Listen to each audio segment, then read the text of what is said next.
The government wanted to test human memory, but what happens when they accidentally trapped a man inside his own? The woman in white shut the steel door behind her with a soft click. Her badge said, Dr. A. Jenkins. Her smile was calm, but her eyes, sharp, almost too knowing. Please sit, David. We're not here to hurt you. We're just verifying memory alignment. Memory alignment? He repeated. Yes. Your recall doesn't match your statements. She placed a small black device on the table. Shaped like a compact mirror. Do you know what this is? She asked. He shook his head. It's a cognitive mirror. It reflects not what you see, but what you believe. Look into it, she said. David hesitated. The mirror's reflection showed the same room. White walls, one chair, the doctor standing beside him. But there was someone else behind him. A woman, long hair, wearing a red scarf, her face pale, eyes wide, staring directly at him through the mirror. David spun around. No one there. He looked back. She was closer in the reflection. Who is that? He shouted. Dr. Jenkins's tone didn't change. That depends on you, David. What did you do to her? I didn't do anything. But his pulse raced. He tried to push the mirror away. It wouldn't move. The woman in the reflection reached out. Her hand pressed against the glass from inside. David stumbled back, knocking over the chair. Dr. Jenkins calmly wrote something on her clipboard. Stage 2.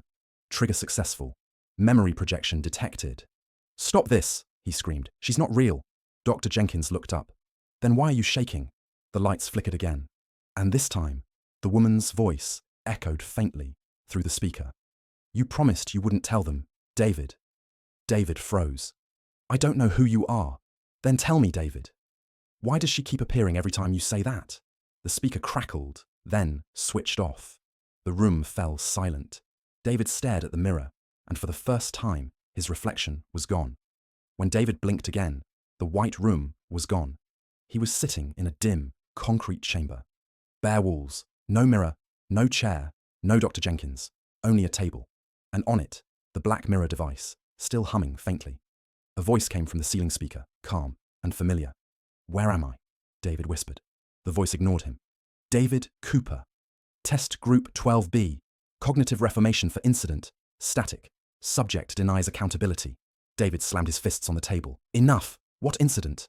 The light above flickered, and the mirror pulsed, once, like it was breathing. Then a video played on its surface.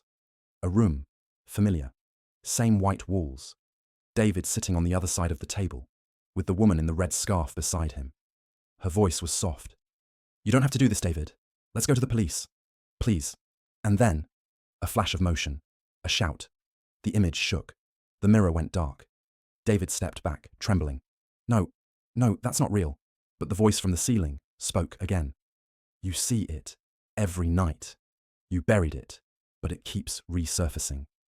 The door hissed open. Dr. Jenkins stepped in, holding a tablet. She didn't look like a scientist anymore. You're not real. She smiled gently. Neither are you, David. He froze. What? Dr. Jenkins leaned closer. This is not a test of guilt. It's a test of memory reconstruction. You volunteered because you couldn't live with what you did. He stumbled back, shaking his head. You did, she said, softly. But something went wrong. He looked around, at the walls, the table, the mirror. The hum grew louder, vibrating through the floor. He whispered, How long have I been here? She smiled faintly. 3 years. The mirror flickered, and the reflection returned. Only this time, it wasn't David sitting there. It was the woman in the red scarf, watching him quietly, mouthing a single word. Confess. David screamed and lunged for the door, but it sealed shut. The light dimmed. And the voice from the speaker spoke one last time. Stage 4 complete. Memory loop reinitiated. Test restarting in 3, 2, 1. The room turned white again. David opened his eyes to a calm voice saying, Good morning, David. Please sit. We're going to begin your assessment.